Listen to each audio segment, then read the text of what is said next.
मनीष गर्ग पंचकुला। बेटे अकील अख्तर की संदिग्ध मौत के मामले में पंजाब के पूर्व पुलिस महानिदेशक डीजीपी मोहम्मद मुस्तफ़ा और उनकी पत्नी पूर्व मंत्री रजिया सुल्ताना की मुश्किलें बढ़ गई हैं। पंचकुला पुलिस ने इन दोनों के साथ साथ उनकी बेटी और बहू समेत परिवार के 5 सदस्यों के खिलाफ हत्या और आपराधिक षड्यंत्र रचने के आरोप में एफआईआर दर्ज की है। इस घटनाक्रम से मामले में नया मोड़ आ गया है। पंचकुला मनसा देवी पुलिस थाने में यह मामला 16 अक्टूबर की देर रात अकील अख्तर 35 की मौत के बाद सामने आए एक वीडियो के आधार पर दर्ज किया गया है। परिवार ने शुरू में बताया था कि अकील की मौत दवाइयों की ओवरडोज के कारण हुई है। हालांकि अकील का 27 अगस्त का एक वीडियो सामने आया है, जिसमें उन्होंने अपने परिवार के सदस्यों पर उनकी हत्या के लिए साजिश रचने का गंभीर आरोप लगाया था। वीडियो में उन्होंने स्पष्ट रूप से अपने पिता और पत्नी के बीच अवैध संबंधों का भी जिक्र किया था। वीडियो अगस्त का है। वीडियो में बेटा अकील अख्तर ने बताया, मुझे अपने डैड और वाइफ के अफेयर का पता चला है। करीब 1.5 या 2 साल हो गए हैं। शादी के 1 साल बाद 2018 में इनको मैंने पकड़ लिया था बाथरूम में, तब मेरा पिता भाग गया था। मुझे उसने अवैध रूप से पुलिस में डिटेन कराया। मैं बहुत मेंटल ट्रॉमा में हूँ, बहुत स्ट्रेस में हूँ। मुझ पर झूठा केस कर चुके हैं। मेरे ऊपर मर्डर के झूठे आरोप लगाते हैं। मेरी बहन और मेरी माँ पिता के रूम में बैठे थे और मेरे बारे में कह रहे थे कि इसका इंतजाम करो। मेरा बाप मुझे ताने मारता है कि तुझसे कोई लड़की आकर्षित भी होगी, मुझसे होगी। मेरा बाप खुद को प्राउडली बोलता है कि उससे लड़कियां अट्रैक्ट होती हैं। इसके बाद पूर्व डीजीपी में प्रेस कॉन्फ्रेंस में बताया, बेटे का मानसिक संतुलन खराब था, जो चीज़ नहीं है वह दिखती थी। 2025 है एंड रिकॉर्ड कर रहा हूँ ताकि कोई डॉक्यूमेंट हो जाए मेरे पास पहले से ही, जिसमें मतलब बेसिकली मैंने अपने डैड को और वाइफ का अफेयर डिस्कवर किया और काफ़ी टाइम हो गया, 1.5 1.5 2 साल हो गए डिस्कवर मेरे को। जब से पता लगा, पता मेरे को पहले ही लग जाना चाहिए था। जब ये काफ़ी कुछ हुआ, मतलब शादी के 1 साल बाद भी 2018 में इनको मैंने पकड़ लिया था बाथरूम, यहाँ पे अपने रूम में, ड्रेसिंग रूम के अंदर भाग गया था नीचे। फिर मेरे को उसने फिर डिटेन कराया लीगली। अब बेसिकली मेरे को बहुत मेंटल ट्रॉमा में हूँ, बहुत ज़्यादा स्ट्रेस में हूँ। मेरे को समझ नहीं आता मैं क्या करूँ क्या ना करूँ। मेरे को हर रोज़ लगता है कि आज झूठा केस करेंगे, आज करेंगे। इन्होंने एक बार ऑलरेडी ट्राई कर चुके हैं और अब पता नहीं क्या कहानी अपनी छोड़ते रहते हैं कि तूने जहर दे दिया, ये कर दिया, वो कर दिया। अपने आप ही मनगढ़ंत कहानियां बनाते रहते हैं। पहले मनगढ़ंत कहानी, जिस दिन मैंने इन्हें कन्फ्रंट किया था उस दिन इन्होंने झूठा पर्चा कर दिया अटेम्प्ट टू मर्डर का, है ना। और फॉर्चुनेटली जो लोकल एसएचओ था या कमिश्नर था, मेरे को नहीं पता किसने इंटरवीन किया किसने नहीं किया, पर एक आदमी का नरेशन ये है कि एसएचओ ने और कमिश्नर ने कहा था कि मत करो, कोई प्रूफ नहीं है वो कि मतलब it will not hold in court. को पकड़ा है, अफेयर डिस्कवर किया है।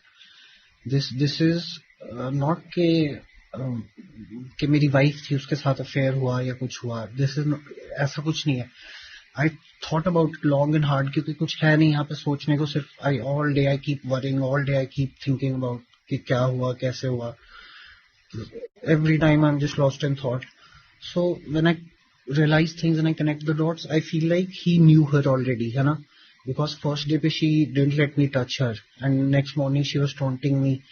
इसके घर वालों ने आना था तो मैंने पूछा नहा लिया आप, तो she taunted me क्यों इकट्ठे नहा, मेरे साथ नहाने का मन था क्या, मेरे साथ नहाना था क्या। तो उस पर भी फिर लड़ाई हुई, मैं इसके घर वालों से मिला नहीं, ठीक है। एंड फिर मैं अपने रूम में रहा, फिर एकदम से all of a sudden she comes into my room, ये मेरे साथ है ना। तो that's how we consummated our marriage, जो भी माय मैरिज और व्हाट हर मैरिज विद।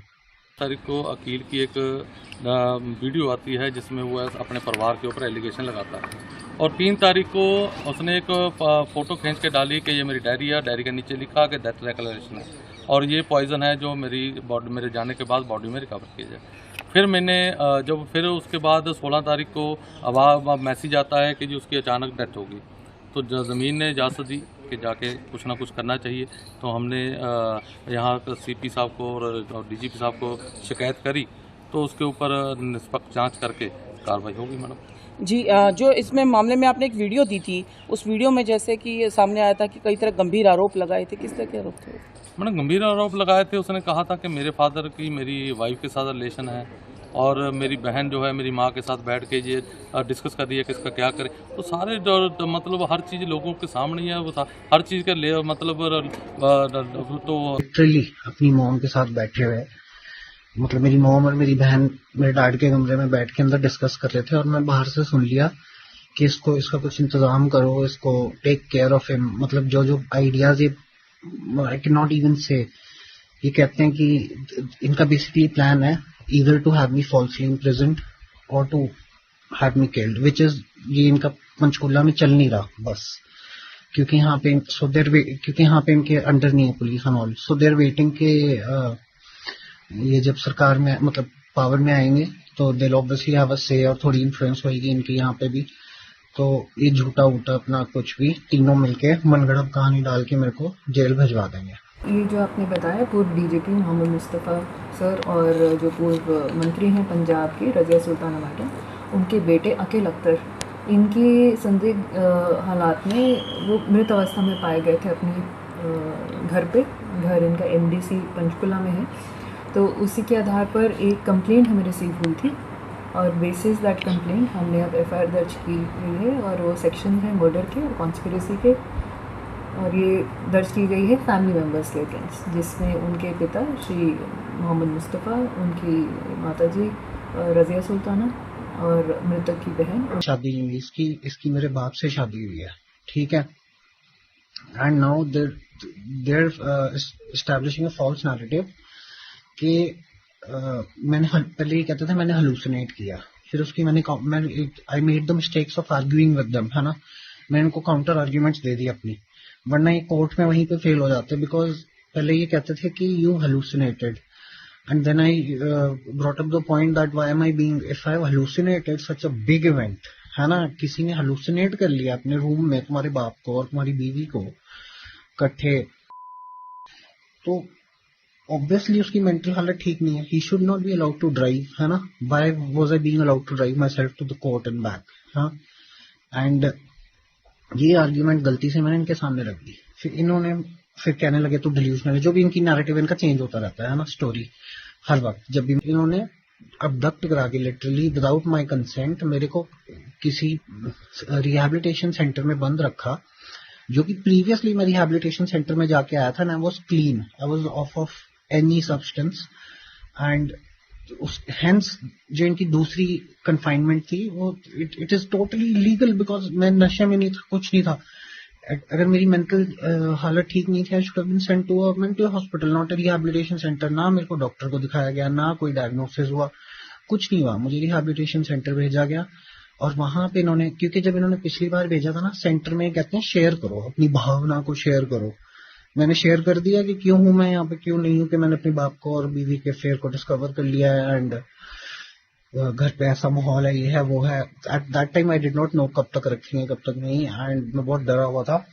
तो ये बात इन घर वालों तक पहुंचती है and they immediately pull me out of the rehabilitation centre. है फाउल प्ले जिस बेसिस पर उनको लग रहा है, जो आशंका उनके जताई गई है। एक वीडियो है जो मृतक ने अपने सोशल मीडिया पे डाली थी, एक फोटोग्राफ पोस्ट है जिसमें कोई डायरी दिख रही है। उनका कहना है कि यदि मैं कल को मृत पाया जाता हूँ तो इसमें मेरी डाइंग डिक्लेरेशन है और मुझे किसी तरीके से पॉइजन किया जा रहा है, तो इस चीज़ की भी जांच कराई जाए।